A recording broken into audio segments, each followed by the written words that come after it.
Izin share screen ya, dokter. Ya, oke.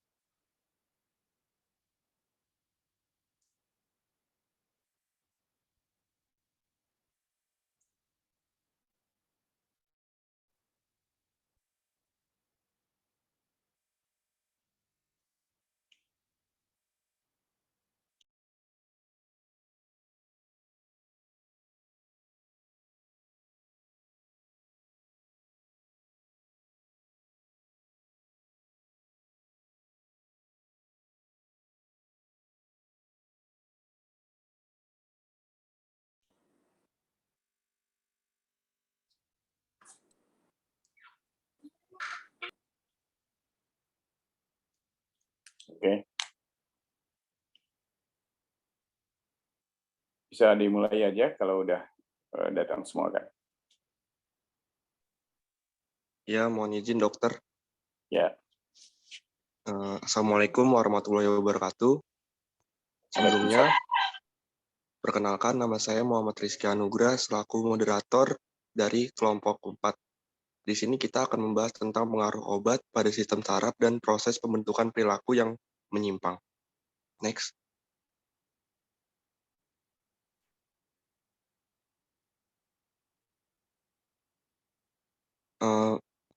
Dari kelompok 4 ini, yang pertama ada Aris Muhammad Laitupa, ada Zahra Fitriana Nur Sofyan, ada Fadina Rismawati, ada Airan Nisa, ada Indah Cahyani, ada Muhammad Rizky Anugrah, Nabila Finkansari, Nazra Alfasya, Salsabila Putri Wijaya, Siva Ainul Haya Wirawan, dan Wansela Delvia.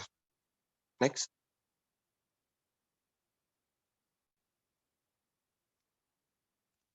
Ya, untuk pembahasannya di sini, yang pertama ini ada definisi obat, terus yang kedua ini ada jenis obat dan pengaruhnya pada sistem saraf, yang ketiga ada pengaruh obat terhadap sistem saraf, dan yang keempat ada obat yang mempengaruhi perilaku menyimpang. Yang pertama ada definisi obat. Obat merupakan bahan atau panduan bahan, termasuk produk biologi yang digunakan untuk mempengaruhi atau menyelidiki sistem fisiologi atau keadaan patologi dalam rangka penetapan diagnosis, pencegahan, penyembuhan, pemulihan, peningkatan kesehatan, dan kontrasepsi untuk manusia, atau Undang-Undang Kesehatan Nomor 36 Tahun 2009. Hampir semua obat berpengaruh terhadap sistem saraf pusat. Obat tersebut bereaksi terhadap otak dan dapat memengaruhi pikiran seseorang, yaitu perasaan atau tingkah laku. Hal ini disebut obat psikoaktif. Obat yang berbahaya yang termasuk dalam kelompok obat yang berpengaruh pada sistem saraf pusat atau SSP dan CNS adalah obat yang dapat menimbulkan ketagihan atau adiksi, drug addict. Menurut klasifikasi umum, obat yang berpengaruh pada SSP banyak jenisnya, ada yang bersifat adiktif maupun yang non-adiktif.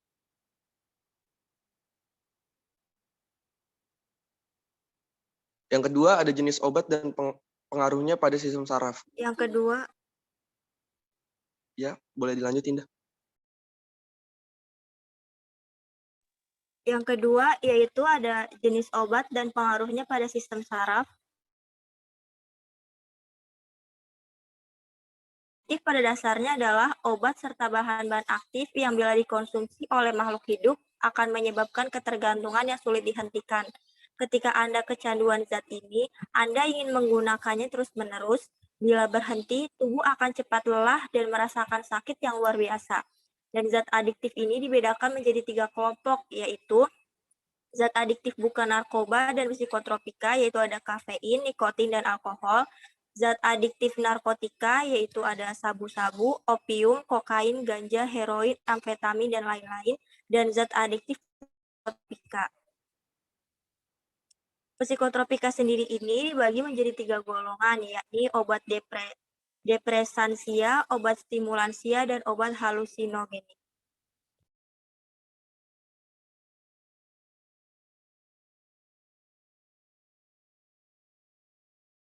Iya, untuk obat depresansia, depresan ini adalah obat yang menghambat fungsi sistem saraf pusat dan merupakan salah satu obat yang paling banyak digunakan di dunia. Obat-obatan ini beroperasi dengan memengaruhi neuron di FFP yang mengarah pada gejala seperti ngantuk, relaksasi, penurunan hambatan, anestesi, tidur, koma, dan bahkan kematian. Bahkan banyak depresan juga berpotensi menimbulkan kecanduan. Terbagi menjadi 2 golongan, meliputi golongan sedatif hipnotik dan golongan analgesik.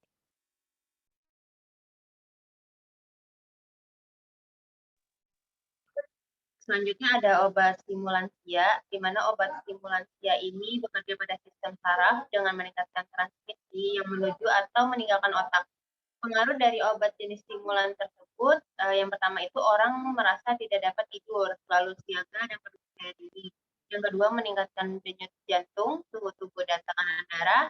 Yang ketiga, menurunkan nafsu makan, pupil dilatasi, banyak bicara, agitasi, dan gangguan tidur. Bila pemberian stimulan berlebihan dapat menyebabkan kegelisahan dan panik, sakit kepala, kejang perut agresif, dan paranoid. Bila pemberian berlanjut dan dalam waktu lama dapat terjadi gejala di atas dalam waktu lama pula. Hal tersebut dapat menghambat kerja obat depresan seperti alkohol sehingga sangat menyulitkan penggunaan obat tersebut.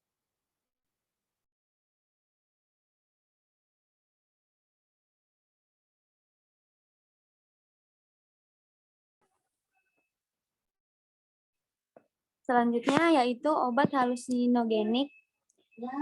Obat halusinogenik berpengaruh terhadap persepsi bagi penggunanya. Orang yang mengkonsumsi obat tersebut akan menjadi orang yang sering berhalusinasi. Misalnya mereka mendengar atau merasakan sesuatu yang ternyata tidak ada. Pengaruh obat halusinogenik ini sangat bervariasi, sehingga sulit diramalkan bagaimana atau kapan mereka mulai berhalusinasi. Pengaruh lain dari obat halusinogenik ini ialah yang pertama pupil dilatasi, yang kedua aktivitas meningkat, yang ketiga banyak bicara atau tertawa, yang keempat psikologi euforia, yang kelima kehilangan kesadaran terhadap realitas. Selanjutnya ada zat non-adiktif. Obat ini tidak membuat penggunanya mengalami kecanduan dan aman dalam penggunaan kondisi yang tepat. Obat-obatan non-adiktif juga dapat menghasilkan ketergantungan pada seseorang. Contoh utamanya adalah obat antikoagulan dalam pengobatan penyakit stroke untuk mencegah pembekuan darah. Dalam istilah medis, ketergantungan secara khusus mengacu pada kondisi fisik tubuh yang telah beradaptasi dengan kehadiran obat.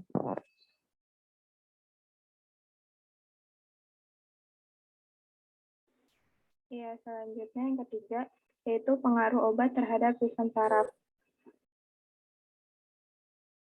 Yang pertama ada ganja. Bahan kimia psikoaktif dalam ganja berinteraksi dan mengikat reseptor kanabinoid di otak, menghasilkan efek meredakan dan menenangkan.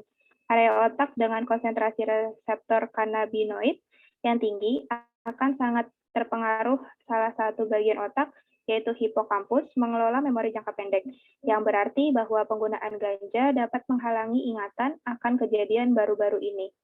Lalu yang kedua ada ekstasi. Ekstasi merangsang rasa kedekatan dan kehangatan emosional, sekaligus meningkatkan dan mendistorsi indera, meningkatkan tingkat energi, mengurangi kecemasan, dan meningkatkan perasaan senang.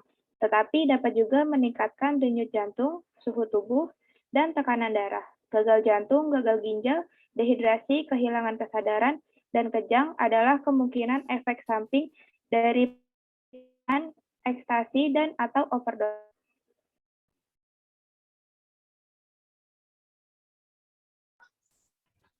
Lalu selanjutnya ada kokain, metamfetamin, dan amfetamin.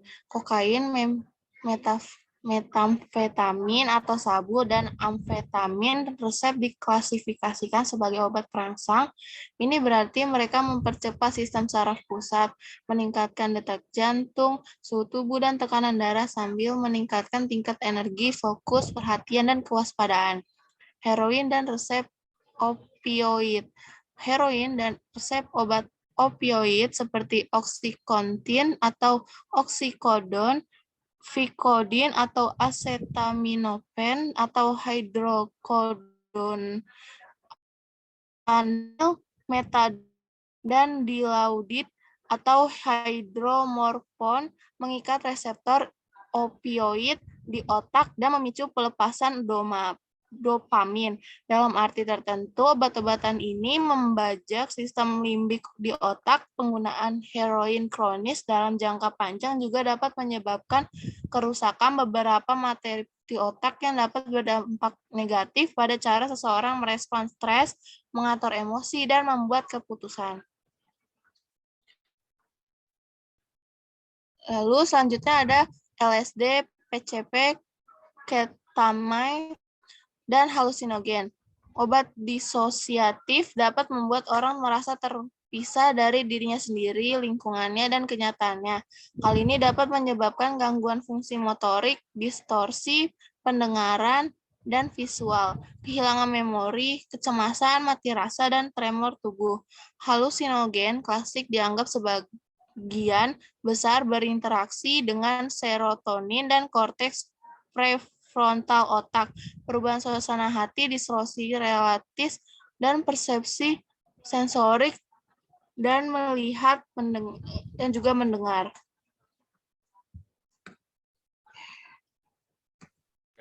Yang keempat itu ada obat yang mempengaruhi perilaku menyimpang.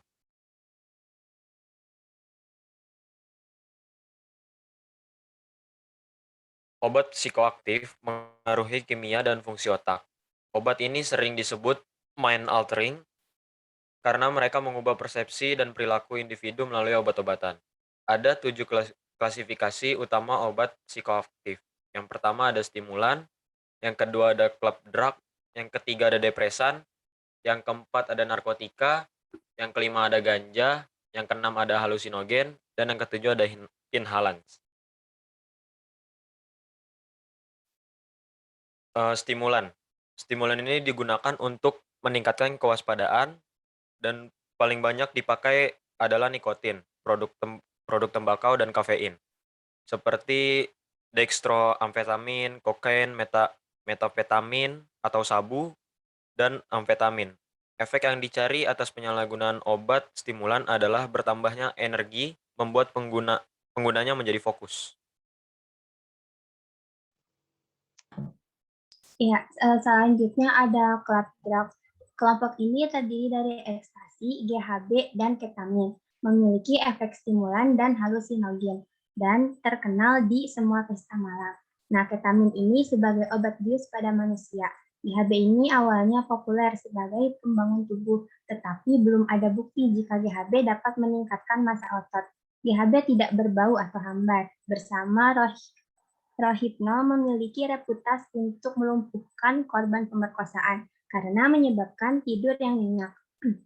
Penelitian oleh National Institute on Drug Abuse atau NIDA telah menunjukkan kerusakan neuron serotonin otak dan berpotensi tinggi untuk penyiksaan. Klasifikasi ini juga meliputi heroin, LSD, dan kokain. Selanjutnya depresan. Depresan ini sebagai penenang, hipnosis atau downers karena menekan fungsi saraf pusat. Depresannya dalam jumlah kecil mengendurkan otot dan ketenangan, sedangkan untuk dosis yang besar menyebabkan kesulitan penilaian, refleks, dan tutur kata. Depresan ini sering digunakan untuk kegelisahan, ketegangan, dan insomnia. Sedangkan untuk non-medis, yaitu penggunaan depresan berpotensi untuk psikologis dan ketergantungan fisik yang menyebabkan penyalahgunaan.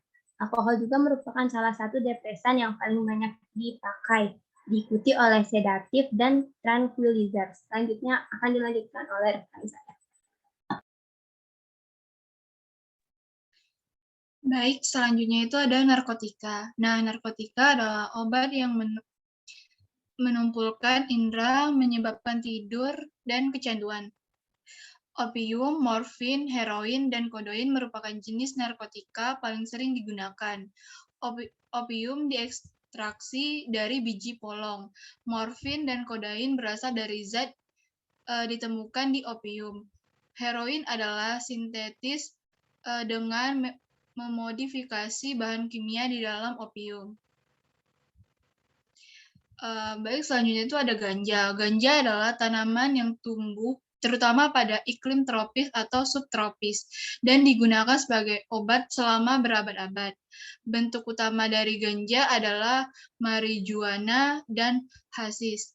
Marijuana diproduksi dengan mengeringkan daun ganja, sedangkan hasis bentuknya terkontraksi dari sekresi resin tanaman ganja.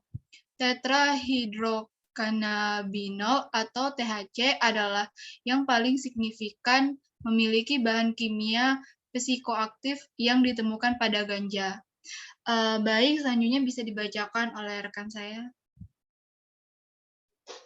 Baik, selanjutnya itu ada halusinogen, yang dimana halusinogen merupakan jenis obat yang bersifat alami dan sintetis mendistorsi persepsi realitas dan mempengaruhi proses berpikir. Bentuk utama halusinogen yaitu pensiklidin atau PCP, lysergic acid detilamid atau LSD, dan obat-obatan organik termasuk meskalin dan psilocybin. Lanjut. Ya, selanjutnya itu ada inhalas yang biasanya itu berupa aerosol atau pelarut yang terhirup dan menghasilkan perasaan euforia, eksitasi, dan pusing. Uap dari inhalasi memasuki aliran darah dengan cepat melalui paru-paru dan beredar di seluruh tubuh, sehingga membuat fungsi tubuh tertekan seperti pernapasan dan detak jantung.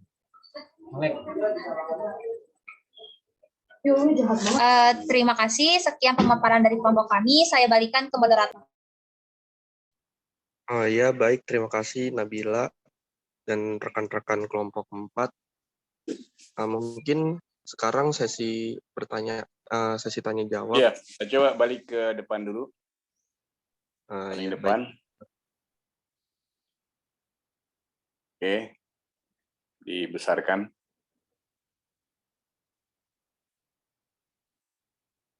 Ya, jadi presentasinya bagus. Cuma di dalam presentasi itu tidak harus membaca seperti itu harusnya.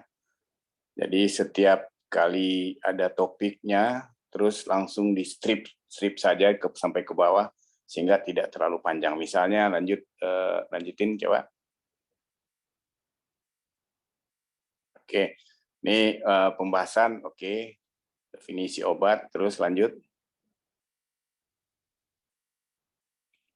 Nah, ini terlalu panjang.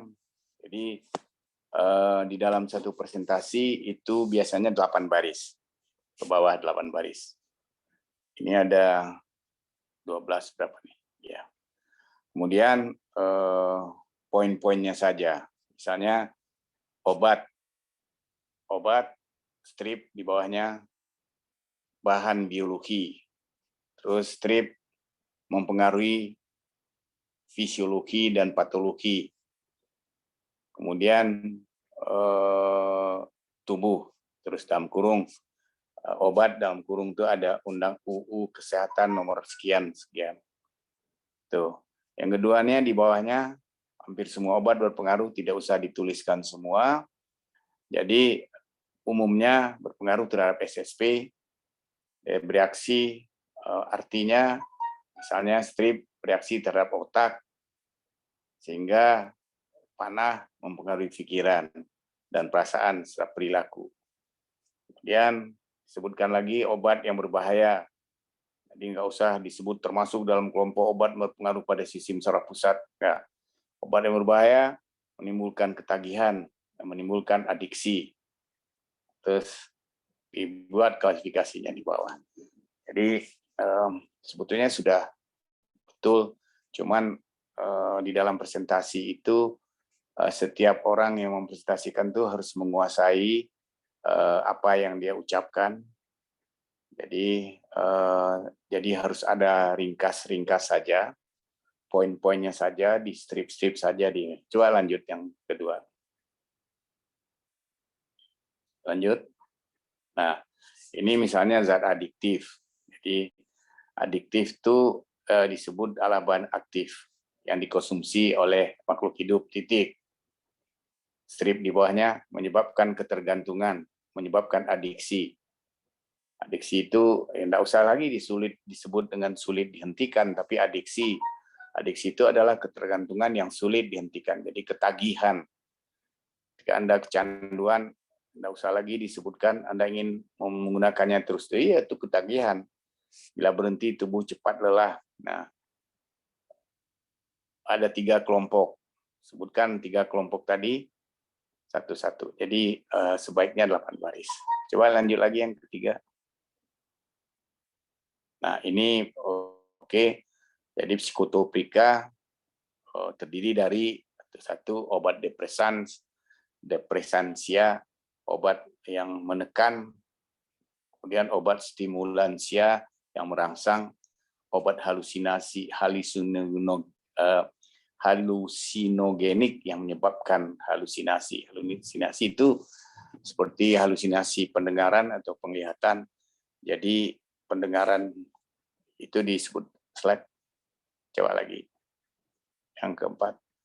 Jadi ini langsung saja obat depresan menghambat fungsi sistem saraf, menekan fungsi saraf. Strip lagi di bawahnya paling banyak digunakan. Kemudian strip lagi memengaruhi SSP. Terus sehingga karena dia menekan menyebabkan ngantuk, relaksasi atau penurunan itu nggak usah ditulis, tapi udah kalau dia obat antidepresan ya menyebabkan ngantuk atau menekan fungsi saraf atau menyebabkan relaksasi, menghilangkan depresi atau menyebabkan tidur atau menyebabkan seperti menekan fungsi-fungsi yang tidak baik di dalam keinginan-keinginan seseorang, jarang menimbulkan kecanduan. Sini dibilang potensi menimbulkan kecanduan, tapi jarang menimbulkan kecanduan. Ada 2 jenis, sedatif hipnotik dan analgesik. Nah, sedatif hipnotik yang menyebabkan tidur dan menyebabkan hipnotik, jadi sedatif, tenang dan menyebabkan tidur.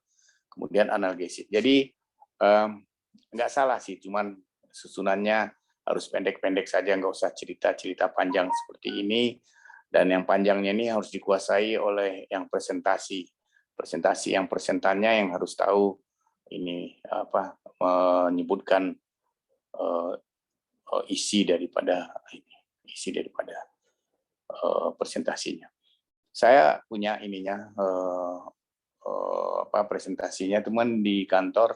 Besok saya langsung kirim aja ke si itu ya, Revi ya. Saya kirim ke WA Revi ya. Oke. Sekarang ada yang mau tanya tentang obat-obat adiktif dan non-adiktif, obat depresan, halusigenik, dan lain-lain. Jadi obat-obat yang berpengaruh pada susunan saraf pusat ini adalah obat-obat yang sering disalahgunakan. Misalnya obat penenang seperti sedatif itu salah digunakan. Yang paling menonjol, yang dulu-dulu yang paling sering dipakai adalah rohypnol. Cuman obat-obat lain, sekarang ini obat-obat yang termasuk golongan alprazolam itu juga termasuk yang mempengaruhi susunan saraf pusat dan menimbulkan ketagihan pada pasien yang mendapatkan itu. Kemudian obat-obat penenang itu juga seringkali mempengaruhi pasien untuk memakai terus-terusan, sehingga kadang-kadang kita sulit mempertimbangkan obat-obat apa yang harus diberikan pada penderita-penderita yang insomnia, tidak bisa tidur atau lain-lain, atau yang gelisah. Cuman kita bagi obat-obat itu tranquilizer itu atas 2, ada yang major tranquilizer, ada yang minor tranquilizer. Major tranquilizer itu termasuk untuk pasien-pasien yang schizofren atau psikosis, yang gila, misalnya seperti largactil, minor tranquilizer termasuk diazepam, itu termasuk obat-obat yang menimbulkan ketenangan. Ada pertanyaan?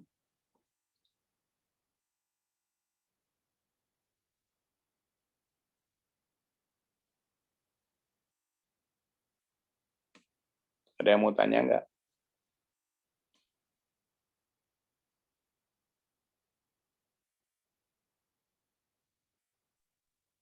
Izin bertanya, dokter. Ya, silakan. Ya, perkenalkan nama saya Zaid. Izin bertanya. Zaid Kalau Zidan. biasanya, iya dokter, Zaid dan Rizky. Ya. Biasanya pada orang-orang pengguna obat-obat yang disalahgunakan itu, ketika dia sedang jauh dari obatnya, seringkali terjadi sakau. Nah, sakau itu bagaimana ya prosesnya dok pada saraf Sakau kita itu, gitu? ya, Terima kasih, itu sakau itu karena pengaruh dari ketagihan. Kalau kita secara definitif, orang yang udah ketagihan menginginkan obat itu, dia bisa sakau itu gelisah, meronta-ronta, atau kalau secara definitif coba lihat di ini adalah mempunyai keinginan yang besar untuk mendapatkan obat yang sebelumnya pernah dimakan. Jadi itu prinsip dasarnya sakau tadi. Per definitif sakau itu adalah siapa yang tahu per definitif apa sakau?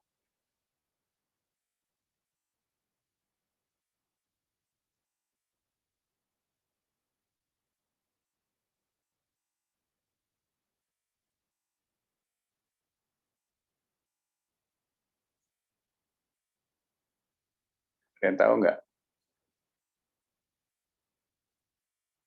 Iya dokter, izin coba menjawab. Yang pernah makan obat tahu tuh.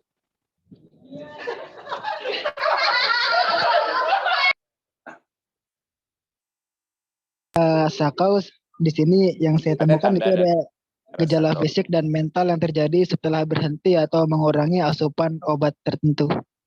Ya, jadi orang-orang yang narkoba yang punya ketergantungan dengan narkoba itu akan menyebabkan sakau ya. Tapi itu salah satu tahap dalam menghentikan sakau itu.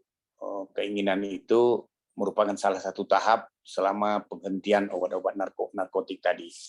Jadi caranya mengatasinya mungkin dosis yang diberikan itu diperkecil saja supaya sakau dia bisa melewati fase sakau itu. Jadi ketagihan, adiksi, kemudian sakau, kemudian normal. Nah, di dalam proses sakau itu menjadi normal, mungkin kita tidak bisa total menghentikan narkobanya, mungkin diberikan sedikit-sedikit, kemudian baru akan membaik. Jadi sebetulnya apa yang terjadi sih dengan penggunaan narkoba ya, orang narkoba yang sedang sakau itu, dan bagaimana kita membantu meringankannya, itu yang penting diketahui. Kenapa orang bisa ketagihan? Karena pengaruh dari neurotransmitter ya. Pengaruh dari neurotransmitter akan menyebabkan ketagihan. Kalau kita lihat di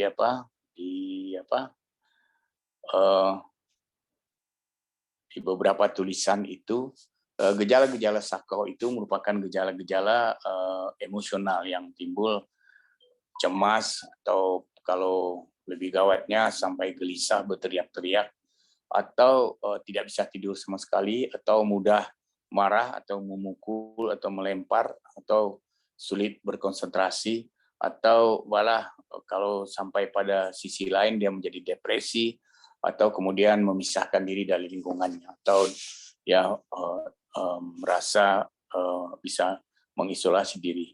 Itu gejala-gejala emosional yang timbul. Nah, secara fisik juga ada gejala-gejala sakau yang timbul pada seorang yang narkoba, yaitu seperti gejala-gejala fisik, mau muntah misalnya, terus paru-parunya sesek, atau jantungnya berdebar, atau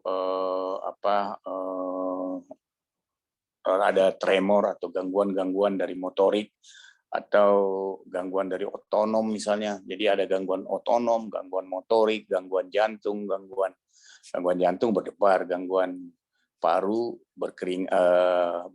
sesak, gangguan otonom, berkeringat, dan gangguan-gangguan lain juga bisa terjadi. Jadi keparahan dari sakau itu berbeda-beda pada setiap orang. Jadi di dalam mengatasinya harus mungkin tidak bisa diberhentikan secara langsung, secara bertahap, atau diberikan obat yang fungsinya sama dengan narkotik, narkoba, cuman efeknya tidak menyebabkan ketagihan. Itu kira-kira ini.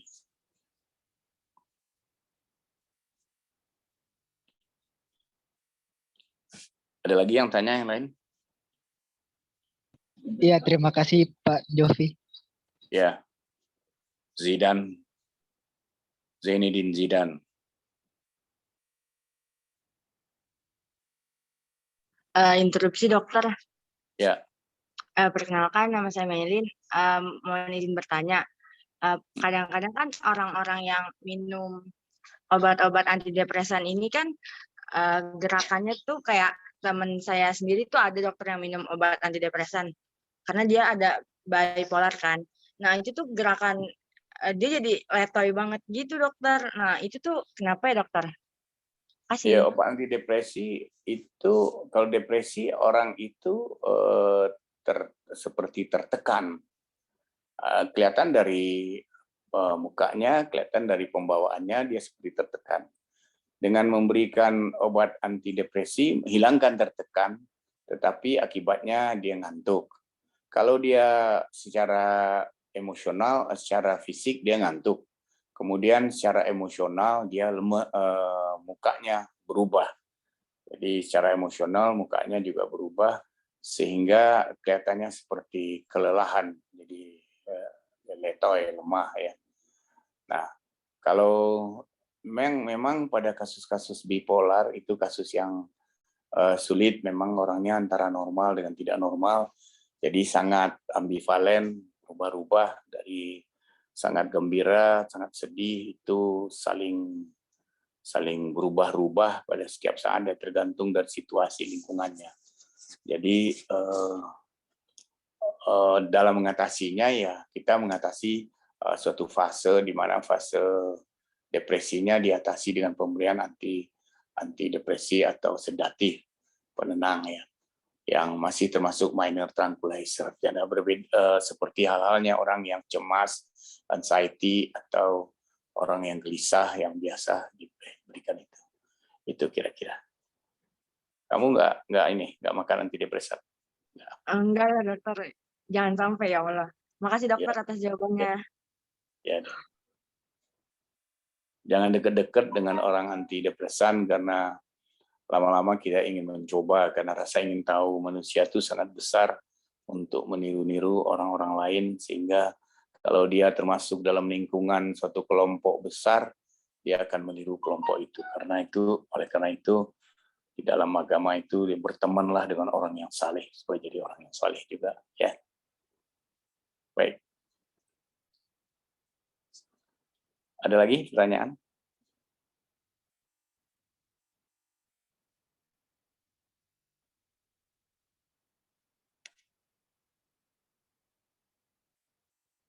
Ada yang nanya nggak? Biasanya yang sakau bisa nanya. Yang pernah mengalaminya, yang pernah punya teman juga. Ganja, kalau di Kanada ganja itu tidak termasuk tidak termasuk antipsikotik, obat-obat adiktif, tidak tapi di Indonesia itu termasuk adiktif karena dari ganja itu orang bisa berubah ke arah morfin, ke arah yang lain-lain. Jadi ganja itu menurut riwayatnya menimbulkan halusinasi yang panjang dan menimbulkan kepercayaan diri yang tinggi. Oleh karena itu di Indonesia masih dimasukkan ke dalam kelompok zat-zat yang adiktif. Tapi di Kanada itu tidak, itu biasa saja, orang udah biasa saja. Nah, nggak tahu di tempat-tempat tertentu ganja malah dipakai sebagai bumbu bagi makanan-makanan sehingga menimbulkan ketagihan untuk makan-makannya. Di daerah-daerah tertentu digunakan untuk bumbu itu. Dan tapi di Indonesia kalau ada saja kebun ganja itu dipotong, dihabisin habis-habisan karena dilarang menggunakannya sebab akan mempengaruhi generasi muda dari sisi kejiwaan dan sisi fisiknya, karena itu akan bisa berkembang menjadi menggunakan zat-zat yang lain. Jadi ya, lagi.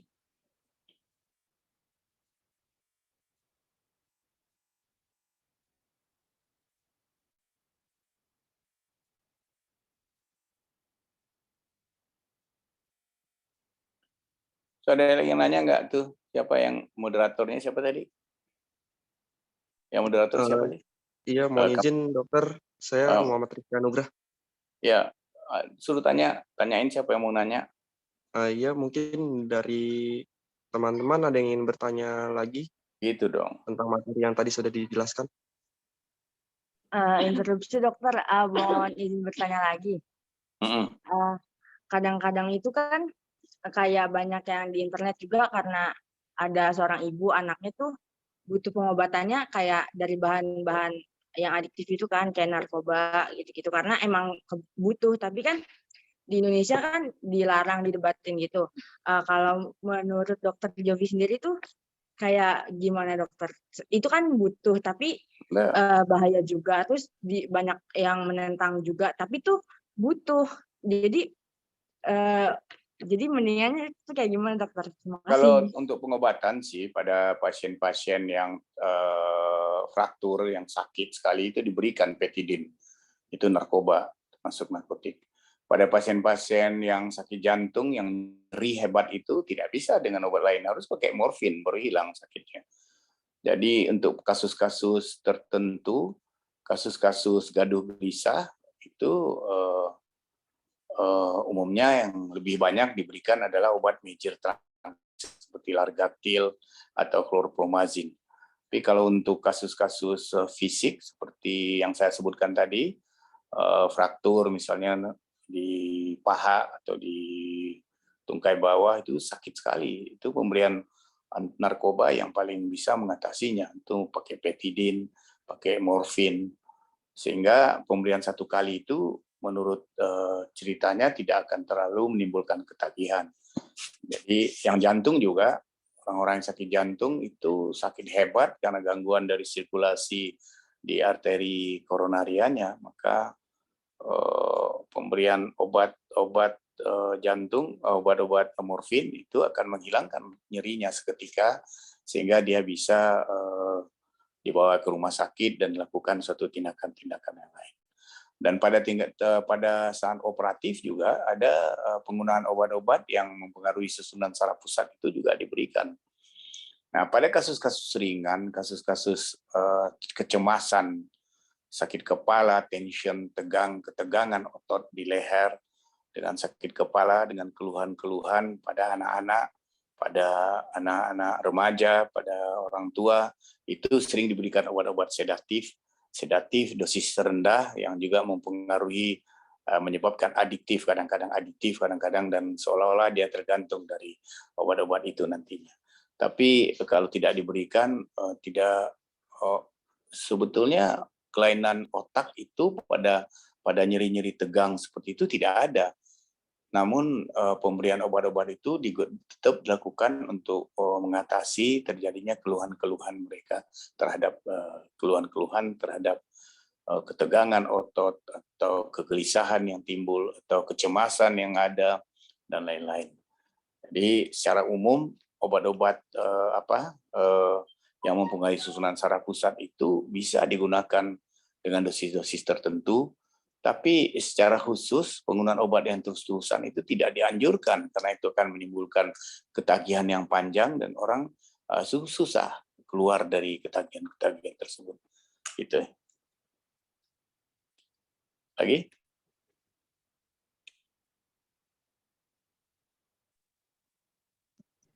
Ya baik, mungkin teman-teman ada yang ingin bertanya lagi? Ya, interupsi kelompok. Izin bertanya. Jadi gini, saya kan mengalami ini sulit tidur gitu. Kadang bisa sampai subuh tuh nggak tidur. Terus Coba saya kamu. kepikir buat minum obat gitu, obat tidur. Tapi itu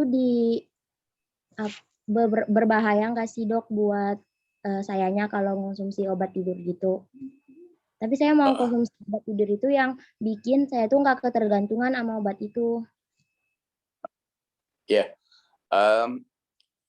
nggak berbahaya kalau pada dosis kecil. Yang pertama harus dipelajari, kalau kita sendiri yang alami harus dipelajari dulu kenapa kita tidak bisa tidur. Pertama mungkin cemas, ada kecemasan, kecemasan, atau yang kedua kurang olahraga, jadi olahraga sehingga sirkulasinya itu tidak mendorong orang untuk normal. Yang ketiga mungkin yang paling menonjol adalah kecemasan. Jadi obat-obat kecemasan untuk dosis-dosis tertentu bisa digunakan. Namun jika susah tidur, yang pertama kali yang dianjurkan adalah harus diatur pernafasan itu. Pernafasan kita, pernafasan itu diatur, ditarik pernafasan, jadi dimasukkan oksigen secara tinggi ke dalam otak, ke dalam tubuh kita, tarik pernafasan, terus berhenti sejenak, terus dikeluarkan pernafasan sampai habis. Dilakukan sampai beberapa kali, itu dapat merangsang orang untuk bisa tidur daripada harus memakan obat seperti diazepam atau Valium. Karena umumnya obat-obat minor tranquilizer itu juga menyebabkan ketagihan. Karena apa? Karena di dalam pikiran orang memakan obat itu sudah ada suatu patokan bahwa kalau dia tidak makan obat, dia tidak bisa tidur. Padahal tidak bisa tidur itu bukan karena apa-apa, karena kurang gerak, kurang olahraga, kemudian nggak paham bagaimana cara mengatasinya, kemudian atau terlalu banyak tidur siang, dia malah malam nggak bisa tidur, atau hal-hal lain yang atau gelisah, atau berselisih atau bertengkar dengan temannya, atau dengan pacarnya, atau dengan semuanya. Jadi pengaruh-pengaruh itu juga akan mempengaruhi seorang. Pertama, kalau kita tidak bisa tidur, dipelajari dulu, dibaca perasaan itu apa sih penyebabnya kira-kira. Kalau sudah tahu penyebabnya diatasi. Penyebabnya diatasi dulu, kemudian yang kedua, diatur pernafasan. 10 kali tarik nafas, tahan nafas, keluarkan nafas sampai 10 kali. Selagi kita dalam posisi tidur, itu dapat mempengaruhi, dapat memperbaiki diri. Jadi jangan dibiasakan untuk makan obat-obat sedatif ataupun dalam dosis yang rendah. Rata-rata sedatif itu tergantung itu tidak adiksi seperti morfin, cuman di dalam pikiran yang memakannya itu ada pikiran bahwa kalau saya tidak makan obat, saya tidak bisa tidur. Itu saja. Ya. Itu kira-kira.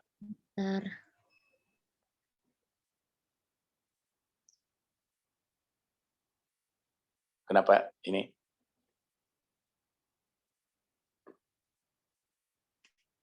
Apa lagi? Ada lagi?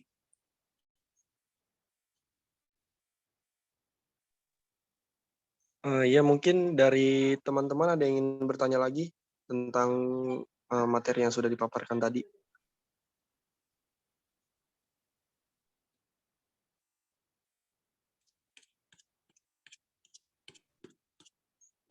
Interupsi dok. Ya. Perkenalkan, nama saya Askia Zahra. Mungkin lebih ke pertanyaan tentang kafein sih dok, kan ada orang yang benar-benar kayak ketergantungan kafein banget. Nah, sedangkan kan kayak pada orang dewasa ada batasannya. Per hari tuh maksimal kafein yang dikonsumsi tuh berapa miligram gitu dok. Nah, terus untuk orang yang ketergantungan kafein itu efeknya gimana ya dok? Yang kelebihan. Ya, kafein itu kopi ya, ada di dalam kopi. Jadi kafein itu mempunyai pengaruh terhadap pembuluh darah di otak. Jadi kadang-kadang yang dalam keadaan normal, pembuluh darah yang di luar itu dua kondisi pembuluh darah yang terjadi, satu vasokonstriksi menyempit, satu vasodilatasi sebelah luarnya. Di dalam otak itu dia mungkin vasokonstriksi, di luar otak itu dia vasodilatasi. Sehingga dia merasa kadang-kadang sampai sakit kepala. Malah sebaliknya, kadang-kadang malah sebaliknya, di dalam dia vasodilatasi, di luar dia vasokonstriksi, sehingga orang tuh malah merasa tenang kalau dia minum kopi. Dan kopi itu, kafein itu termasuk senyawaan yang menimbulkan ketagihan. Ketagihan karena kebiasaan. Jadi begitu sulitnya orang. Tetapi kasus-kasus tertentu yang dilarang, ya sama halnya dengan merokok. Merokok termasuk habituasi, kebiasaan, bukan adiksi, jadi habituasi.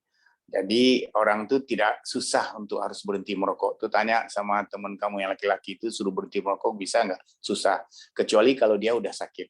Jadi kalau dia udah mulai sakit jantung atau sakit otak atau lumpuh, itu baru dia mau berhenti merokok. Begitu juga minum kopi. Minum kopi termasuk habituasi, bukan termasuk adiksi. Karena dia mempengaruhi pembuluh darah, jumlahnya itu sangat personal. Jadi kalau orang lain merasa tenang, minum kopi, merasa segar, saya kalau minum kopi sakit kepala. Jadi saya nggak minum kopi. Orang lain enggak, orang lain malah kepalanya dia menjadi lebih cerdas kalau minum kopi, minum kafein. Saya sebaliknya, saya malah sakit kepala kalau minum kopi. Jadi sangat individual, jadi dosisnya tidak tentu berapa. Tapi kalau terlalu banyak juga karena dia mempengaruhi pembuluh darah akan menyebabkan berdebar-debar. Jadi berapa dosis maksimalnya sampai jantung berdebar? Kalau sudah mulai berdebar berhenti. Nah, berhenti minum kopinya. Atau kalau masih mau diteruskan, berdebarnya makin kencang mungkin akan menyebabkan keluhan-keluhan jantung nanti jadi najinya yang normal 80 itu menjadi 100-an, jadi 110 itu juga berbahaya bagi kehidupan jantung. Jadi dosis maksimalnya nggak ada patokan. Patokannya adalah yang normal-normal saja. Kalau udah mulai jantung berdebar ya dihentikan minum kopinya. Jadi kalau dia mau ujian besok umumnya untuk supaya enak, supaya terbuka, bisa belajar dengan baik, dia minum kopi. Itu sama halnya dengan orang minum amfetamin.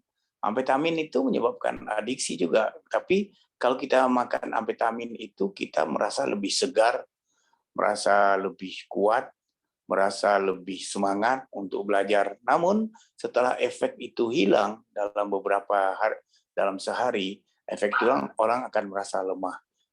Yang timbul adalah gejala-gejala sebaliknya. Jadi kalau biasa minum kopi encer-encer saja, jangan terlalu sering.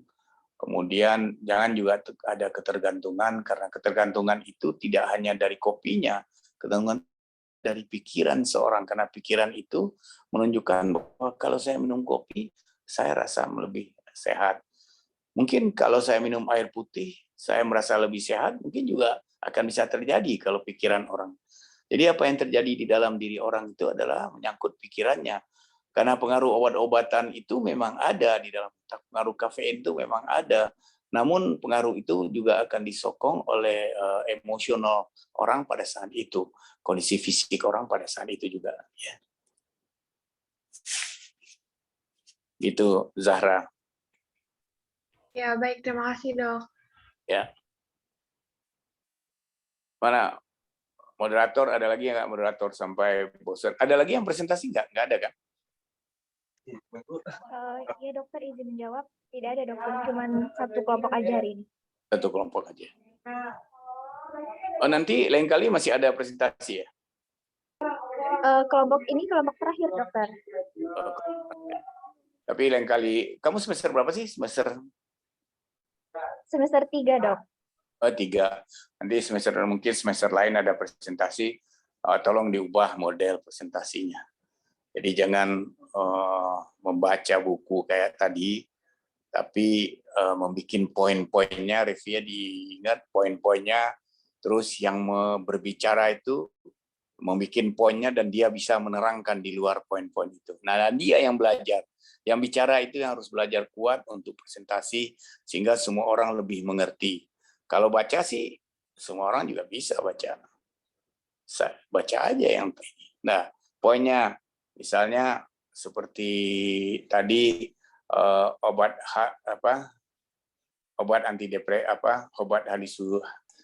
halusinasi genik misalnya. Obat halusinasi ini di strip-strip saja di bawahnya.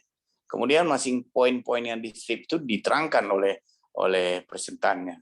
Bagaimana pengaruhnya, bagaimana efeknya, bagaimana ininya, sehingga dia menguasai itu. Sehingga orang yang mendengarkan lebih tidak fokus pada yang dibaca, karena yang dibaca itu adalah yang didengar malah. Yang didengar dan yang diterangkan itu juga akan berpengaruh besar pada pendengarnya. Sehingga hasil yang diharapkan akan lebih baik ya. Ya, oke. Ada lagi? Kalau nggak ada lagi, sudah tutup acaranya. Interupsi dok, Ya, sebelum Revi. tanya. Besok saya kirim itu ya, Revi. Yang makalah yang saya punya, yang Iya baik dok. besok saya kirim ke WA kamu bagikan ke orang-orangnya. Iya baik dok. Kenapa? Iya, izin bertanya dok. Saya pernah membaca bahwa kecanduan kayak film porno itu lebih berbahaya dibandingkan kecanduan obat-obatan. Nah itu bagaimana bisa ya dok? Apakah ada kaitannya dengan sistem saraf pada manusia atau gitu dok? Itu disebut sebagai adiksi pornografi. Adiksi pornografi itu termasuk adiksi. Jadi itu apa itu adiksi? Adiksi adalah keinginan yang berulang-ulang untuk melakukan perbuatan tertentu. Nah, adiksi pornografi itu juga merupakan perbuatan tertentu dan dia akan merasa senang apabila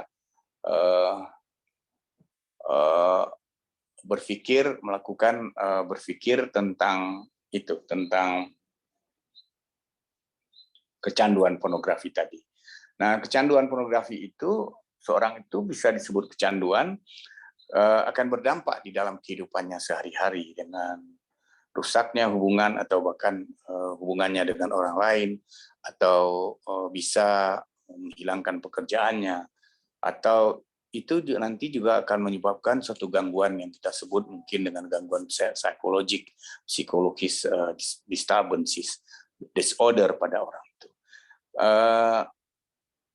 Jadi oleh karena itu semua pikirannya akan terarah ke arah pornografi. Akibatnya pikiran sekolah terlantar, pikiran terlantar, juga keinginan-keinginan terlantar karena semua pikirannya ke sana. Sehingga apabila dia melakukan tindakan seperti apa yang dilakukan di dalam kecanduannya itu, dia tidak akan mampu untuk melakukan seperti yang dia lihat itu. Nah, apa yang menjadi penyebabnya? Penyebabnya sebetulnya ada ketidakseimbangan neurohormonal atau neurotransmitter di dalam otaknya, manusia kimia yang terdapat. Jadi zat-zat kimia tertentu yang terdapat di otak seperti serotonin, dopamin, atau noradrenalin atau adrenalin itu bekerja mengatur suasana hati seseorang. Jika kadar senyawa itu terlalu tinggi karena pengaruh dari adiksi pornografi tadi, maka perilaku depresif atau perilaku agresif terhadap orang. Itu akan memacu kecanduan, akan memacu adiksi. Perilaku depresif juga memacu adiksi. Nah, perilaku itu juga akan menyebabkan perubahan terjadi kerja dari otaknya manusia. Nah, otak yang tadinya bekerja normal karena terpapar oleh pornografi menyebabkan kekacauan dari neurotransmitter kimia-kimia otak yang dikeluarkan oleh sinapsis yang ada di dalam otaknya manusia. Pada kondisi itu juga akan mempengaruhi otak. Apa gejala-gejala yang akan timbul apabila orang selalu memikirkan dan kecanduan melihat pornografi, yaitu pikirannya selalu mengarah ke arah pornografi, sehingga sekolahnya tertinggal, hubungan sosialnya menjadi rusak, di dalam keluarga juga menjadi tidak sinkron, Jadi dia tidak mempunyai daya resistensi untuk tidak menonton video pornografi atau apa yang dia lakukan. Jadi ada dua hal juga yang terjadi. Dia sendiri akan gagal melakukan kalau dia menikah nanti, atau dia juga akan melakukan secara berlebihan hal-hal yang pernah dia lihat di dalam pornografi itu. Jadi oleh karena itu sejak awal kecanduan-kecanduan semacam begitu harus diatasi dengan memperoleh dengan meningkatkan kepercayaan bukan hanya pada hal-hal yang bersifat fisik, atau harus meningkatkan kepercayaan pada hal yang bersifat spiritual di dalam meningkatkan keinginan-keinginan. Kalau sudah terjadi itu harus diubah langsung dengan mengarahkan, karena bisa terjadi nanti perilaku obsesif kompulsif. Jadi obsesif kompulsif itu perilaku yang dilakukan secara berulang-ulang dan itu ke itu saja, itu perilaku obsesif kompulsif. Nah, perilaku itu dapat diatasi dengan membimbing diri itu atau membiasakan diri untuk lebih ke arah spiritual, ke arah keagamaan dibandingkan hal-hal yang menyangkut fisik. Karena sesungguhnya kehidupan manusia itu sesungguhnya adalah aku jadikan manusia hanya untuk mengabdi kepadaku, ya, kata Allah di dalam Al-Quran, ya. Jadi itu yang harus dilakukan. Emang tidak mudah mungkin mengatasinya, namun itu harus menjadi prinsip bagi seorang yang seperti itu. Kalau ada di antara yang 44 orang ini seperti itu, harus mulai memutuskan itu untuk tidak, jangan sampai adiksi pornografi itu mendominasi kehidupannya.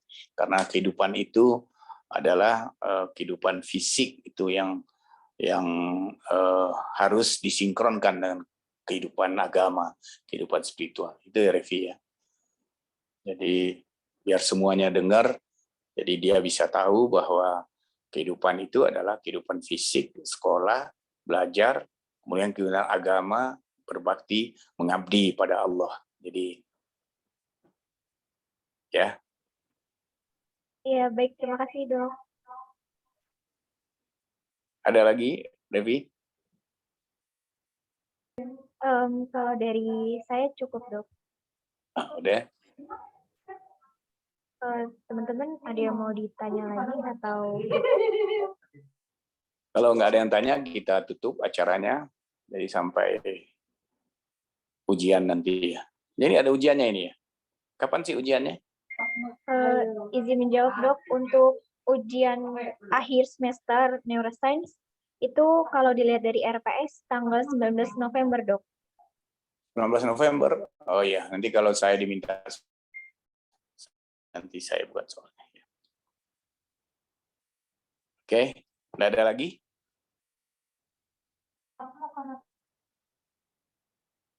Kalau tidak ada, kita cukupkan. Saya izin keluar dari ini ya. Udah nggak ada?